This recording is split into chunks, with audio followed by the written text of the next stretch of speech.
Hi అండి, అందరికీ నమస్కారం. మరి నిన్నటి వీడియోలో మనం బలరామకృష్ణులు ఇద్దరు కూడా చాణూర ముష్టికులతో ముష్టి యుద్ధం చేసి వాళ్ళిద్దరిని ఎలా చంపాడు అనే విషయాన్ని మనం తెలుసుకున్నాం.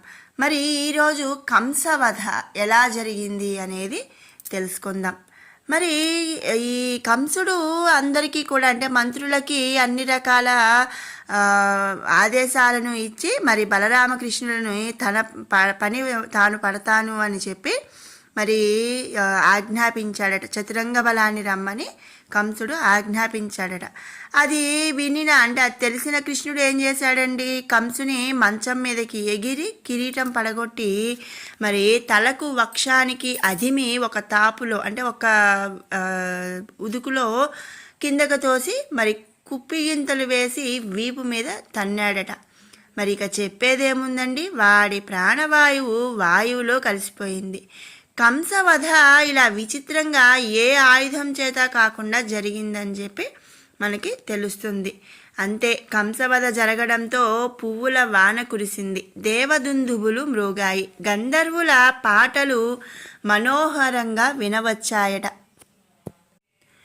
మరి కంసుడిని చంపిన తర్వాత బలరామకృష్ణులు కంసుని తమ్ముణ్ణి కూడా అలాగే కాళ్ళు చేతులు కూడగట్టి మీదికెత్తి గిరగిరా తిప్పి కింద పడగొట్టాడట.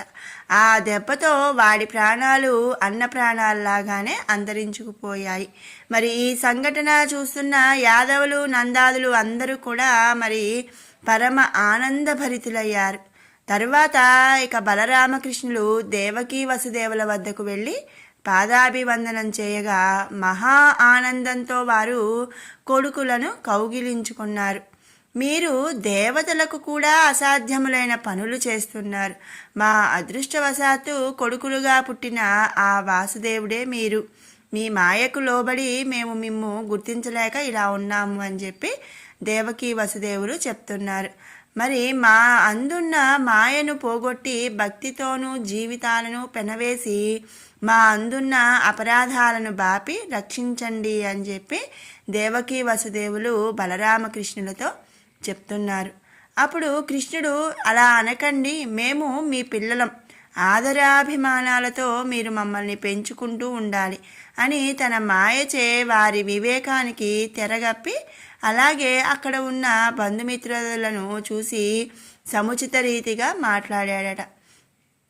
అంతలో కంసుని అంతఃపుర కాంతలు వచ్చి వల్లభుని కళేభరంపై పడి తలలు వక్షములు మోదుకుంటూ ఏడవడం ఆరంభించగా కృష్ణుడు దగ్గరగా వెళ్ళి తగిన మాటలతో వారిని ఓదార్చి పంపించేశాడట. ఒకప్పుడు యయాతి పలికిన శాపం వల్ల యాదవులకు రాజ్యాధికారం చెల్లదని స్మరించి అలాంటి కాంక్ష లేనివాడై వెళ్ళి చెరసాలలో బద్ధుడై ఉన్న ఉగ్రసేనుని విడిపించి తీసుకువచ్చి కంసునకు పారలౌకిక క్రియలు వారిచే చేయించి రాజుగా పట్టాభిషేకం చేయించాడట. అక్కడకు వచ్చిన రాజులందరినూ కూడా ఒకసారి పరికించి అన్నాడు. ఏం చెప్తున్నాడు అంటే, ఈ క్షణం నుంచి యాదవులు మిగిలిన వారు నేయాళ్ళు మా అన్న నీకు అనుకూలంగా ప్రవర్తిస్తూ ఉంటాము అని చెప్పి మరి ఉగ్రసేనునితో శ్రీకృష్ణ పరమాత్మ చెప్పాడట. మరి ఎలాంటి నదులు బెదురు లేక పరిపాలన సాగిస్తూ ఉండు అని ఉగ్రసేనునికి ధైర్యం కలిగించి మరి వాయువును ఆహ్వానించి ఇంద్రుని వద్దకు వెళ్ళి నేనిమ్మన్నానని చెప్పి సుధర్మను అడిగి తీసుకురా అని చెప్పి చెప్పాడట. అనగా అంటే వాయుదేవుడు అమరావతికి వెళ్ళి సుధర్మను తీసుకొని వచ్చాడు. అసలు ఈ సుధర్మ అంటే ఏంటండి? సుధర్మ అంటే దేవసభ. మరి ఆ దేవసభను శ్రీకృష్ణ పరమాత్మ వాయుదేవుడి చేత మరి ఇంద్రుని వద్దకు పంపించి ఆ దేవసభను తెప్పించాడు. మరి ఉగ్రసేనుడు ఆ సభ మధ్య పీఠాన కూర్చుండి కృష్ణుని సహాయంతో పరిపాలన సాగిస్తూ ఉన్నాడట. ఇలా కృష్ణలీలలు చెప్పగా విని మైత్రేయుడు, మహాత్మా, శ్రీకృష్ణుని బాల్యలీలలు విని పరమానందభరితుడనయ్యాను. ఆ అవతార పురుషుని తరువాత వృత్తాంతము అలాగే బలభద్రుని చరిత్ర కూడా చెప్పవలసింది అని చెప్పి మైత్రేయుడు మహాత్ముని కోరుతున్నాడు. మరి ఇలా శ్రీకృష్ణ పరమాత్మ కంసవధ చేసి అలాగే మరి ఉగ్రసేనుణ్ణి మరి రాజ్యాధికారం అంటే రాజుగా చేసి మరి దేవసభనే ఉగ్రసేనుని యొక్క సభగా మార్చాడు. మరి ఆ తర్వాత మరి శ్రీకృష్ణ పరమాత్మ లీలల గురించి మనం తర్వాత వీడియోలో తెలుసుకుందాం.